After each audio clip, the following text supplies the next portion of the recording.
নেপথ্যে কাজ করার কোনো প্রচেষ্টা বিজেপির নেই। সরকার এবং দলের মধ্যে সমন্বয় আছে।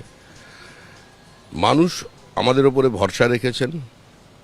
ভয়ের আবহ থেকে তারা যেন বেরিয়ে আসতে পারে সেটা দেখার দায়িত্ব আমাদের দল হিসেবে। কিন্তু বাদবাকি যেটা করবার সেটা মুখ্যমন্ত্রীর নেতৃত্বে সরকার করবে। আরো একবার একটু আমাদের সামনে একটাই চ্যালেঞ্জ, 4 ঘন্টার বিজেপিদের নিয়ন্ত্রণ করা। দিকে দিকে কিছু নতুন বিজেপি তৈরি হয়েছে, তাদের নিয়ন্ত্রণ করা। তারা আমাদের দলের কেউ নয়।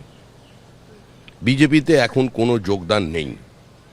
যদি নিচুর তলায় কোনো বিধায়কও যোগদান করিয়ে দেন কাউকে, তাকেও দলীয় শৃঙ্খলার সম্মুখীন হতে হবে। সুতরাং এটা আমরা চলতে দেবো না।